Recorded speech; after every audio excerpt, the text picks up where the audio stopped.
I'm in the process of deploying a Flet application to GitHub Pages to get some free hosting.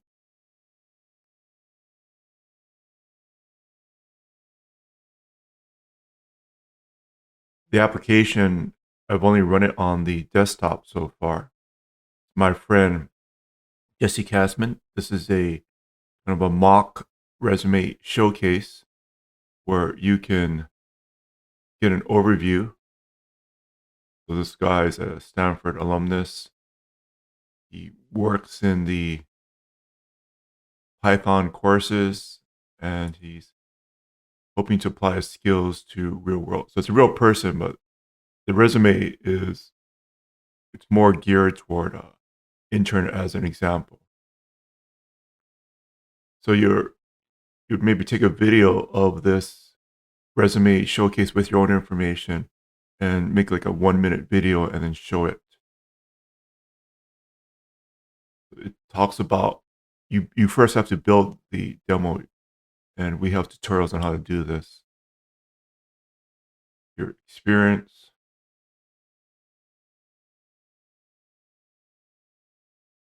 education,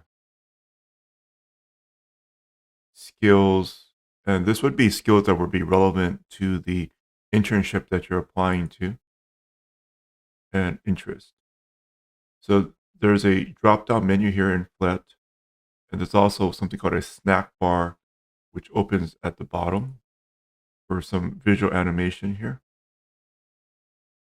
You can customize both of these. We will be deploying with a GitHub action. You could use any Flet project, but we're going to grab one from our free course. Okay, before we do that, let's just check our GitHub action.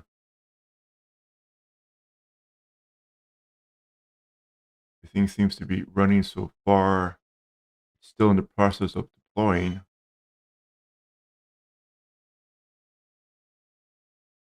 It's now queued for deployment. Let's get the code so you can follow along. It's 100% free.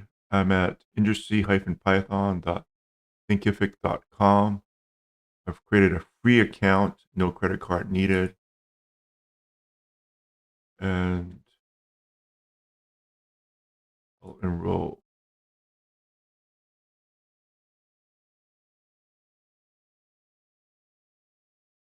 At video 44.5. He has his article here. And at the bottom, there's a download. So I'm going to click the download. I've moved it into a folder and it's in zipped. You might just be able to double click it, but on my minimal system, we need the command line unzip. And I think on most systems, you can probably just double click it. I'm going to delete the zipped file. I'm going to change directory into the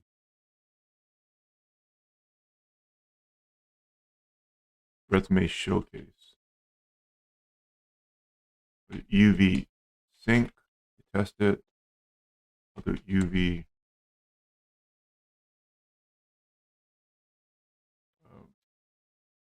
run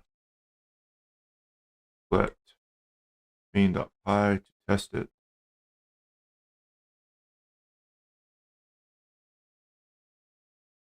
Okay, it's working. Let's try to get it deployed. All right. Before we continue on the video, we're just going to cover a few points about the limitations of GitHub Pages.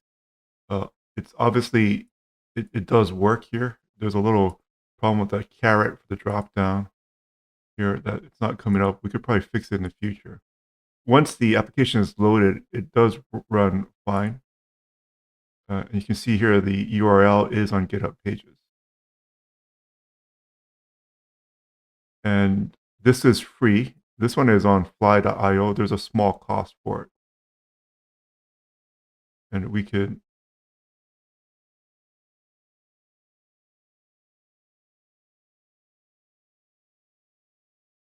okay, so the problem is, like, unlike the previous application with Fly on Fly, or it does reload pretty quickly here. So it took less than 1 second to load the entire thing from a reload. If we reload it here, there's a significant delay. It's loading the Python interpreter as JavaScript. And so it's already consumed. You're waiting for a while. It took 16.3 seconds to load the page versus 1 second. This page is not appropriate to send to your friend or so unless you tell them that it's going to take 17 seconds to load the page.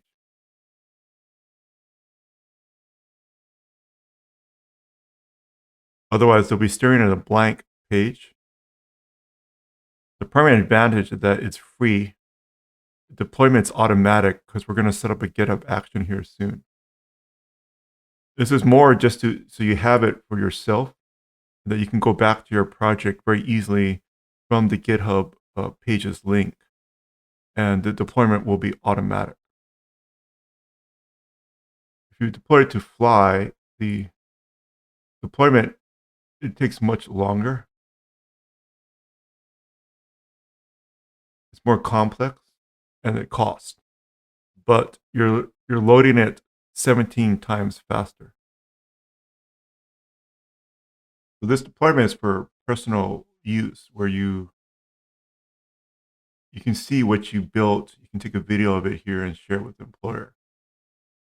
It's not to actually send a link to someone on GitHub Pages, at least. In the next video, we're going to describe how to upgrade from Flet 0.70, which the original application was built with, to the current Flet 0.80, or also called 1.0 beta. We're going to need to create a requirements.txt so that Flet can be installed into the Pyodide system. There are different ways to run the Flet application on the web. When you deploy to GitHub Pages without a separate Python server, you're going to need to run a Python within the browser itself. In order to do this, we're using a technology called Pyodide. So Pyodide is actually a version of C Python that's running in WebAssembly. It's basically the entire Python interpreter is running within the browser.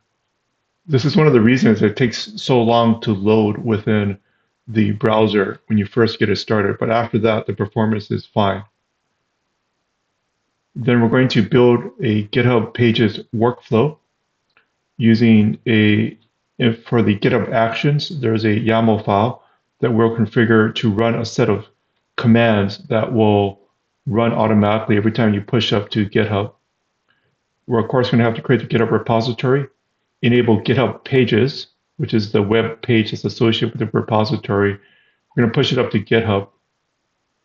And other things is that although you don't need Flutter installed to deploy it and to run it locally as a desktop application, you will need Flutter installed if you want to test the web application locally prior to pushing to GitHub Pages.